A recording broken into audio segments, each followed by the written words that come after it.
सुधा मथि काढ़ही भगति मधुरता जाई। ब्रह्मा वेद समुद्र है, ज्ञान मदराचल है और संत देवता है, जो उस समुद्र को मथकर कथा रूपी अमृत निकालते हैं, जिसमें भक्ति रूपी मधुरता बसी रहती है। विरति चर्म अस ज्ञान मद लोभ मोह कुमारे, जय पावहि सो हरि भगति देखु खगस विचारे।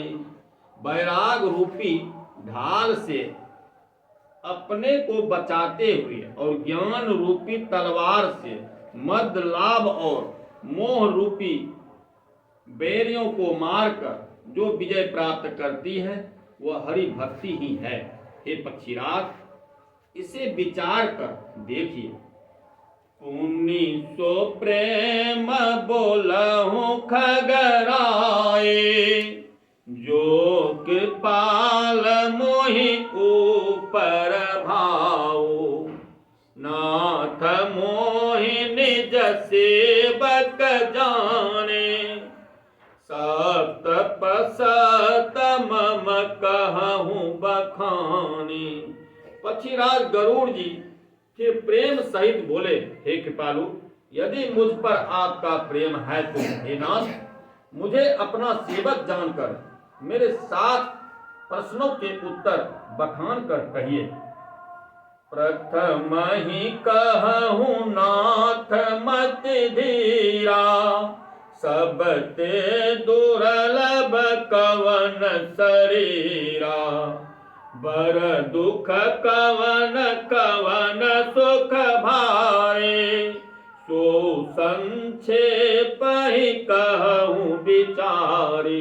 हे नाथ, हे धीर बुद्धि, पहले तो यह बताइए कि सबसे दुर्लभ कौन सा शरीर है, फिर सबसे बड़ा दुख कौन है और सबसे बड़ा सुख कौन है, यह भी विचार कर संक्षेप में कहिए। शांत अशांत मरम तुम जानहु, तिन कर सहज स्वभाव बखानहु। कवन पुण्य श्रुति विदति विशाला, कहूँ कवन अघ परम कराला। संत और असंत का मर्म भेद आप जानते हैं, उनके सहज स्वभाव का वर्णन कीजिए। फिर कहिए कि श्रुतियों में प्रसिद्ध सबसे महान पुण्य कौन सा है और सबसे महान भयंकर पाप कौन सा है। मानस रोग कहूँ समुझाए, तुम सर्व वर्ग के अधिकाए। तात सुनहु सादर अति प्रीति, मैं संक्षेप कहूँ यह नीति। फिर मानस रोग को समझाकर कहिए, आप सर्वज्ञ हैं और मुझ पर आपकी कृपा भी बहुत है। काकभूषणी जी ने कहा, हे तात, अत्यंत आदर और प्रेम के साथ सुनिए, मैं यह नीति संक्षेप में कहता हूँ। नरतन सम नहीं कवनी देहि, जीव चराचर जाचत तेहि।